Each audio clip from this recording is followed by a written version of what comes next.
And what's up, everybody? I'm back with another video. Today I'm going to be showing y'all my 7 best one-shot teams. Now, I have been getting some comments on character builds. Again, I try to do my best, guys. It's like, the thing is you can only do so much when you're only getting like 30 reforges a day. It is a struggle, but I am making do with it. I do know that soon enough, I'm going to be getting a lot of rewards from League Invasions. I am using my legendary epic reforges on Batman Ninja Batman right now, trying to build him up a bit more. He is one-shotting with Fair Knife though, so that's a good thing. I did recently do a video on 6 one-shot teams, free-to-play one-shot teams, and I'm going to be making a new version of that video, and it's going to be 7 one-shot teams, because I know a bunch of y'all are free-to-play players who don't buy the pass, so you won't be able to have the extra pip, so you'll only be able to be doing 7 fights a day, depending on what your characters are capable of. This first fight is going to be DC Universe Superman with Knife. Now, I do know that a lot of these artifacts are in Vault 3, which are difficult to get to, but my tip for you is to be very strategic with how you use your keys. So instead of putting multiple keys into multiple different vaults, just save all your keys over time as much as you possibly can, and try to put it all into one vault. And if I were you, I would either start with the Beta Club vault or the vault to get Lasso. Those are the 2 strongest artifacts that you're going to want starting off in this game, and are definitely going to boost your progression by a lot. I was trying to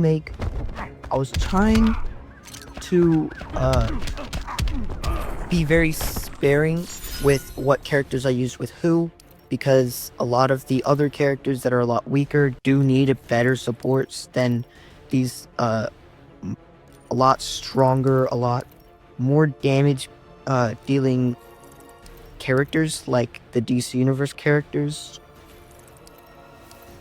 which I would make another team making it 8 off of DC Universe Lex Luthor, but I don't have any of his gears, so he's not reliable. I did use DC Universe Supergirl for this next fight. Now, you could honestly use a lot of different artifacts for her. You can use Knife, you can use Sharp Tongue, you can use Catchy Hook, you can use Dark Metal cards, you can use Jokerized Batterings. It's like you can use pretty much any artifact in the game as long as it's decent, especially if you don't have all of her gears. But if you have all of her gears, it's pretty much a free win, no matter what artifact you use. I just wanted to use Fair Knife because it is my best artifact for her currently, and honestly the best artifact for her, period. So I ended up using Gold Shazam for his passive, and also Silver Superman for his defense added to the team, which makes it a lot easier to keep Supergirl alive.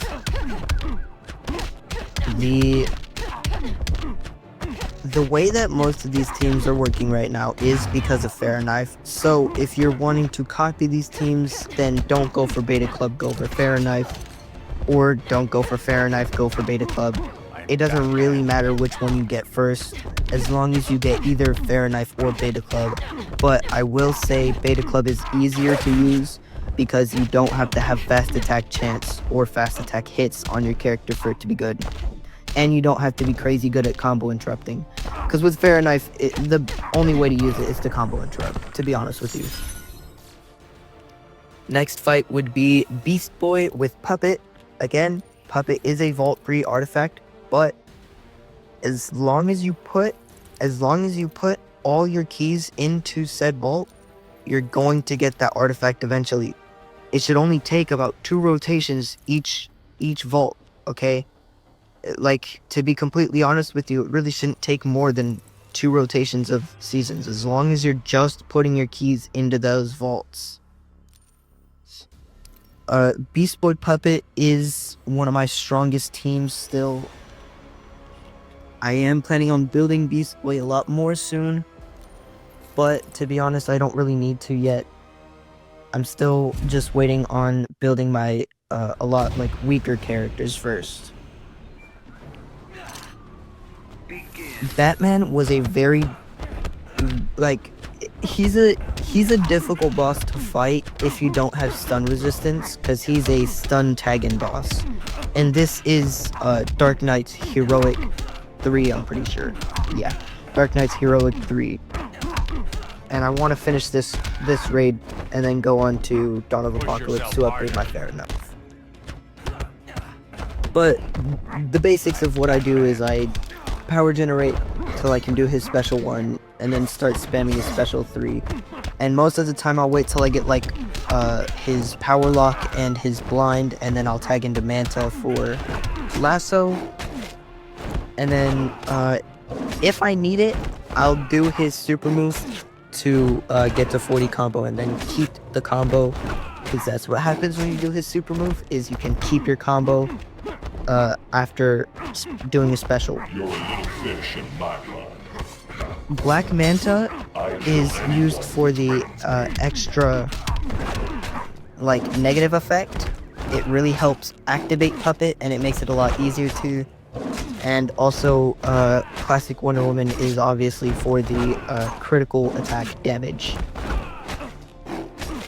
But as you can see, I just start spamming Beast Boy Special 3, and it's going to just keep doing his dot.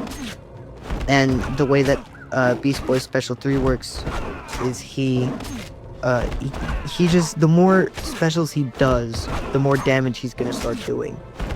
So as you start doing more and more specials, you're gonna start doing more and more damage.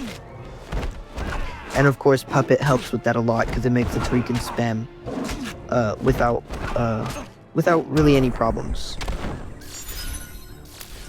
This next fight is going to be the League of Anarchy team. My current favorite artifact on EPI, or Entangling Poison Ivy, is Catchy Hook, and that is because when you do a swipe attack, it makes it to where all attacks are unblockable. So the opponent just cannot block. He's block disabled. And it also gives you a damage buff depending on what level your Catchy Hook is. Mine's currently level 6, so when I max out my damage buff, it's going to be a total of 419% damage buff. She basically is a built-in Fahrenheit. It honestly works pretty much the same. She does a certain percent of her attack stat as Dot. And I also use Lasso for the incoming damage to make it that much crazier. And of course the rest of the League of Anarchy team just to buff her overall. Because Last Laugh the Joker has an extra bit of percentage of dot damage that he will give to EPI, and also Heartbreaker Harley Quinn giving an extra 300% damage to stunned targets. Which means that when I tag into Heartbreaker Harley Quinn, I will stun and apply Lasso at the same time. And then look at that, I have pretty much a 700% damage buff when he's stunned because of Catchy Hook and Heartbreaker Harley Quinn's buffs combined. It's really just a matter of being able to combo interrupt and knowing the gameplay loop with that team. And of course for this next team, it's going to be my Mortal Kombat team. Of course I do have Killer Frost on the team to make it a bit easier for me to use. Scorpion, of course I do struggle to combo interrupt with him, but with the way that I'm using this team now, I don't really have Scorpion staying in the fight anymore. It's more or less now that I stack Fahrenheit on Raiden, and then I tag into Scorpion, do his special 3, get all 3 of the hot spots. Although, what I'll do is I'll tag in Scorpion, do his special 3, do a jump attack, and then do a swipe down attack. That way, I can have 2 of the hot spots, and I don't have to worry about trying to do that while he's unfrozen. But, it does make my life a lot easier to power drain with Raiden. Of course, like I said in my last video, you get to 10 combo and then you start power draining. And if you're wondering why your like damage buff on Raiden is gonna go down, it's you just gotta combo to 10 and then power drain after that, and it starts to build back up once you power drain. Although if you completely lose the damage buff, it won't come back if you power drain. It doesn't matter how much you power drain. If you lose it, it's not gonna come back. As you can see, I've already stacked Fahrenheit 2 times. I think this is like probably one of the most underrated teams. It's really just like you don't even need Fahrenheit for this. Like if y'all have seen any of my past videos, I used to use Amulet of Anubis on Scorpion. So I would just put Lasso with Raiden and then tag in Scorpion and then damage deal with Scorpion. But now that I have Fahrenheit, I can just damage deal with Raiden, which is honestly a lot better because he's better at combo interrupting. But yeah, as you can see, I tag into Scorpion, get the 3 hot spots, and now I can just keep comboing now that I have Fahrenheit and Lasso stacked. At this point, I just keep comboing, waiting for the hotspots to run out, and then I tag back into Scorpion and reset the hotspots. Again, I like to do a jump and swipe down attack so I don't have to worry about Raiden. And it's really just a matter of combo interrupting and keeping the combo up and power draining. And honestly, it's just a gameplay loop after that. You keep comboing until your hotspots run out, and then you tag back into Scorpion. For this next fight, it's going to be Batwoman the Drowned, and I'm going to be working on her gears soon. Probably after I finish this voiceover, I'm going to go into the game and spend that 170k gear mats to get both of her other gears to level 40, and then probably put the rest into Batman Ninja Batman. I don't have the craziest build on her right now. I do want to get her crit chance up. Not really worried about fast attack chance on someone like Batwoman the Drowned.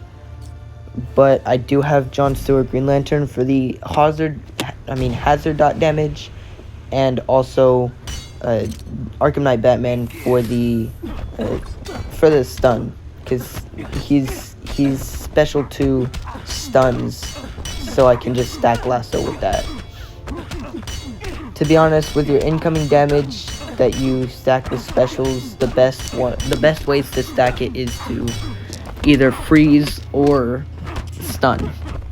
It makes it a lot easier to stack, especially with Lasso, because then he can't do the special before I tag back into Batwoman the Drowned. Now I do lose a Lasso stack, I think. And then it's really easy to combo interrupt someone like Batman with Batwoman the Drowned. And with her Amulet, in my opinion, Amulet is her strongest artifact in like overall. It doesn't matter if you have Crown, Catchy Hook, God Killer. It doesn't matter what you have. I personally think that Amulet of Anubis is her absolute strongest artifact.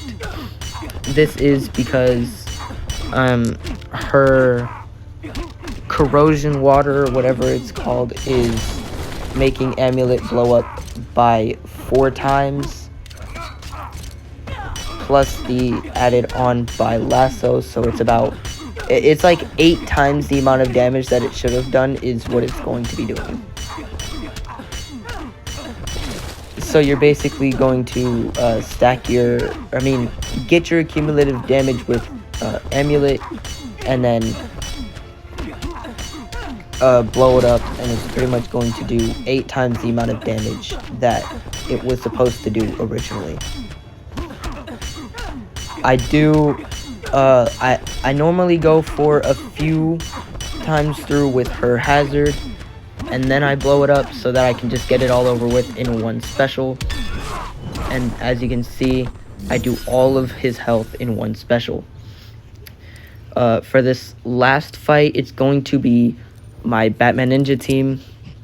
I do have Classic Flash on this team to help combo build, because I don't exactly have my Batman Ninja Batman built all the way. Again, I am working on this. A lot of my characters are getting upgraded slowly, but they are getting upgraded. I did max out his crit damage and his crit chance, and also almost maxed out his defense. So, I mean, it's not like he's the worst character in the world. It's just I haven't fully built him yet. It really is just another fair knife team. Like, it's not really, like, it's not crazy, but it's fair knife, so of course it is crazy, you know? Like, it's not crazy that they're doing this, it's just like, it's fair knife, you know? But with Batman,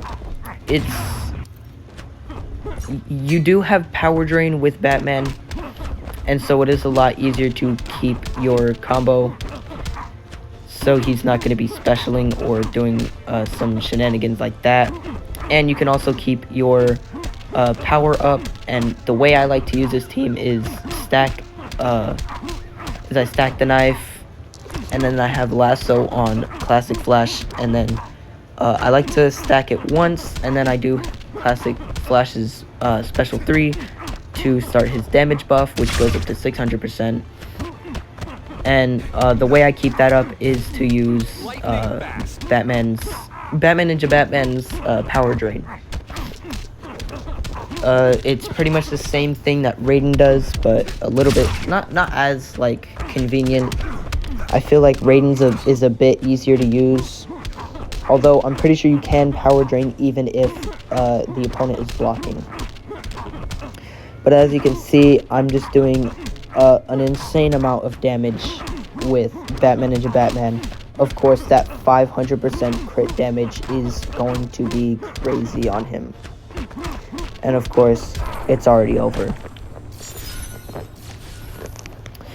I wanted to show y'all a quick roster review. I am sitting at 12 million threat with no artifacts on any of my characters. So, that's a very, it's crazy to think, because it was only like 6 months ago that I came back to the game at 1 million threat with like barely King of Atlantis Aquaman. And now I'm sitting at 12 million threat with 8 one-shot teams. 7 in this video, but it really just depends on what boss and where I'm fighting. I've been enjoying making content for y'all for this past month and a half. It's really been amazing. I want to say thank you to everybody who watches these videos and comments and likes. And even if you don't share, or even if you don't subscribe, I really appreciate every single one of y'all. And I'm doing this thing where if you, from now on, if you subscribe to me and you comment that you subscribe to me and you say me, like you comment me, make sure to tag me. So put at Injustice Moxie, me, and then I'll put you in the next video. That's going to be pretty much it for the roster review. And thank you, DreamXX-1, for subscribing. I really appreciate the support. So if you enjoyed the video, like I said, drop a like on the video, subscribe, and I'll see you all in the next one. Peace out.